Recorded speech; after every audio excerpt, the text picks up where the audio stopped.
Good morning, student. Today we start exercise 4.1. First question is identify which of the following figures are open and which are closed. तो simply you see figure one, बेटा देखो ये कहीं से भी open नहीं है, closed है बिल्कुल. आप इंटीरियर एंड एक्सटीरियर बिल्कुल सेम डिफरेंट हैं. ठीक है, तो ये आपकी फर्स्ट वन क्लोज्ड हो गई फिगर. सेकंड वन भी देखो बेटा ऑल क्लोज्ड फिगर है, तो सेकंड वन भी क्लोज्ड हो गई. थर्ड देखो आप जरा सा ये ओपन है. ठीक है, आप इनसाइड जा सकते हो इजीली, तो third is open, fourth is also open and fifth is closed figure. Okay, you right your self very easily. बेटा आपको ओपन और क्लोज देखना है. क्लोज माने कहीं से भी कोई एंड ओपन नहीं होना चाहिए, जरा सा भी ओपन नहीं होना चाहिए. ठीक है, क्लोज फिगर में हम कहीं भी इनसाइड से आउटसाइड और आउटसाइड से इनसाइड आपकी पेंसिल ड्रॉ नहीं कर सकते हैं, नहीं ले जा सकते हैं. Okay, question number second, straight true और फॉल्स. तो now an angle, first one, an angle is form when two lines intersect. तो टू लाइन इंटरसेक्ट करती हैं देन एंगल फॉर्म्ड होता है. राइट है ये बिल्कुल, तो that is true. Second one, a point has no length and breadth. तो पॉइंट की कोई भी ब्रेथ और लेंथ नहीं होती. पॉइंट को आप केवल एक पॉइंट से डिनोट करते हैं, केवल आप पॉइंट बना देते हैं, तो ये भी ट्रू है. सी, ए पॉइंट हैज़ थिकनेस. तो ये फॉल्स हो गया क्योंकि किसी भी थिकनेस नहीं होती है, उसकी कोई मोटाई नहीं होती. पॉइंट तो बस हम एक प्लेन पे केवल एक पॉइंटर बना देते हैं, दैट इज़ ए पॉइंट, तो उसकी कोई थिकनेस नहीं होती है, तो ये फॉल्स हो गया. D, the length of A line is measurable. Line की लेंथ जो है मेजरेबल माने हम मेज़र कर सकते हैं. ठीक है, मेजरेबल लेंथ ऑफ लाइन, तो लाइन जो है वो नो एंड पॉइंट, तभी वो लाइन है. तो लाइन की लेंथ हम मेज़र नहीं कर सकते, बट लाइन सेगमेंट की मेज़र कर सकते हैं, तो ये आपका फॉल्स हो गया. नेक्स्ट वन, ए रे x tends infinitely in both direction. ये भी फॉल्स है क्योंकि रे आप एक्सटेंड नहीं कर सकते हो बोथ डायरेक्शन से, क्योंकि रे का वन पॉइंट फिक्स्ड होता है. ठीक है, वन एंड फिक्स्ड होता है, तो वहाँ से आप उसको एक्सटेंड नहीं कर सकते हैं, अदर साइड से कर सकते हैं. तो यहाँ लिखा है बोथ डायरेक्शन, तो ये फॉल्स हो गया. Infinite number of lines can pass through two given points. तो टू गिवन पॉइंट से infinite number of line can be pass to. बेटा टू से केवल आपकी वन लाइन ड्रॉ की जा सकती है, तो ये फॉल्स है. ठीक है, और वन पॉइंट से कितनी भी लाइनें ड्रॉ की जा सकती हैं, मैंने समझाया था इससे पहले. ओके, तो ये भी जो है फॉल्स हो गया. नेक्स्ट है the number of points on A line segment is finite. Number of points on A line segment, line segment बेटा आपको मालूम है 2 पॉइंट फिक्स होते हैं, तो the number of points on A line segment is finite. Finite को मतलब count कर सकते हैं, इनफाइनाइट माने काउंट नहीं कर सकते. ठीक है, नेक्स्ट वन, एच.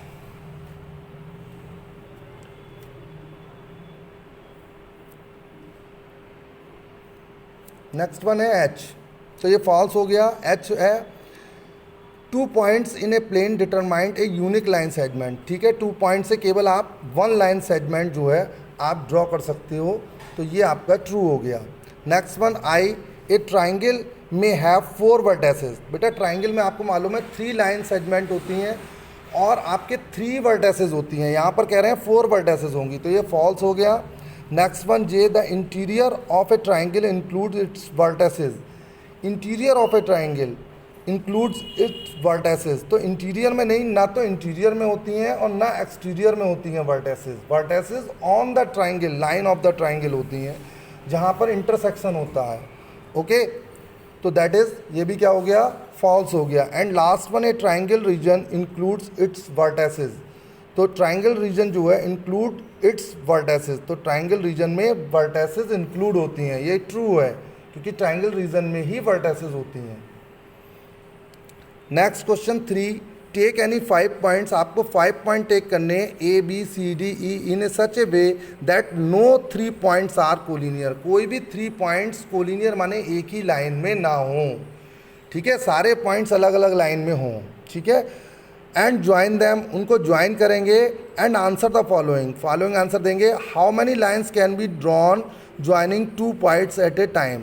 तो 2 लाइन्स को जब 2 पॉइंट्स को जोड़ेंगे तो पहले बेटा आप इस तरह से ड्रॉ कर लेंगे point A B C D E, ये नॉन कोलिनियर पॉइंट्स हैं। अब इन्हें जब आप ज्वाइन करोगे, देखो आप ए बी को ज्वाइन करो 1 लाइन हो गई, ए सी को ज्वाइन करो 2, ए डी को ज्वाइन करो 3 एंड ए ई को ज्वाइन करो 4 तो ये हो गई। अब बी से बी सी को ज्वाइन करो, बी डी को ज्वाइन करो एंड बी ई को ज्वाइन करो।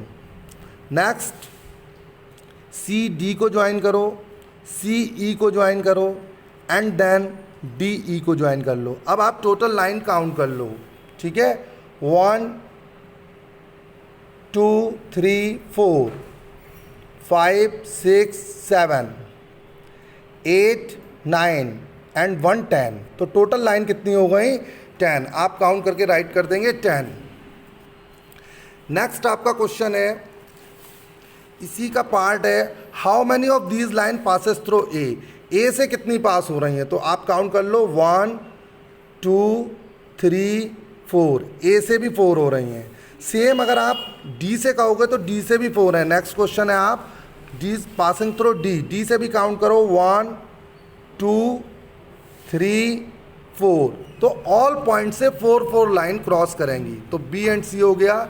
एंड डी आपको ये लाइन के नेम राइट कर देने हैं, जैसे A B, A C, A D, A E, then B E, B D, B सी।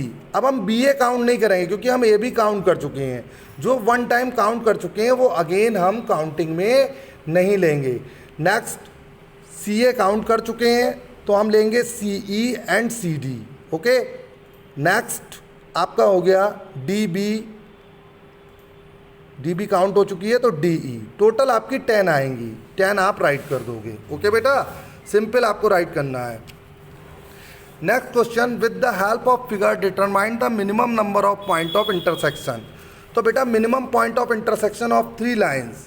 बेटा मैंने 1 लाइन ले ली ए बी, सेकेंड ले ली B C D and third ले ली ई एफ, और तीनों का इंटरसेक्शन आपका ओ हुआ।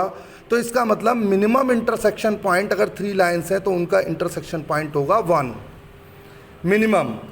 और मैक्सिमम में देखो बेटा ये 3 लाइन्स हैं, 1 लाइन ये है, सेकंड लाइन ये है, थर्ड लाइन ये है। तो पॉइंट ऑफ इंटरसेक्शन आपका एम हो गया, ओ हो गया एंड एन हो गया। तो इसका मतलब मैक्सिमम कितने होंगे? 3। तो maximum 3 M N O 3 intersection point होंगे, ये मैक्सिमम में होंगे इफ 3 लाइन्स आर गिवन। और मिनिमम में क्या होगा? मिनिमम में ओनली 1 होगा when 3 lines are given. And last question is, line LM and are congruent, also line KLM are congruent. With the help of a figure determine what can be said about the line KLMN. तो बेटा देखो यहाँ पर अगर L, M और N ये 3 lines concurrent है। Concurrent lines क्या होती हैं? Concurrent lines are those line which passes through the same point. जो सेम पॉइंट से पासिस करती हैं वो जो है कॉन्करेंट्स लाइन्स होती हैं। तो कॉन्करेंट्स लाइन्स में आपकी एल एम एन से पास हो रही है। अब आपको एक लाइन और ज्वाइन हो गई के, तो के को अगर हम पास करेंगे तो सेम पॉइंट तभी आएगा जो एल और एम का इंटरसेक्शन है, क्योंकि सेकंड वन है एल एम एंड के आर आल्सो कॉन्करेंट। इसका मतलब एल एम का जो इंटरसेक्शन पॉइंट है वहीं से आप फोर्थ वाली के को पास करेंगे, सो दैट के एल एम एंड एन चारों लाइंस जो हैं वो कॉन्ग्रेंट होंगी। Okay, now that is exercise 4.1 finish. You do on your fair notebook and send me up to 3 p.m. today.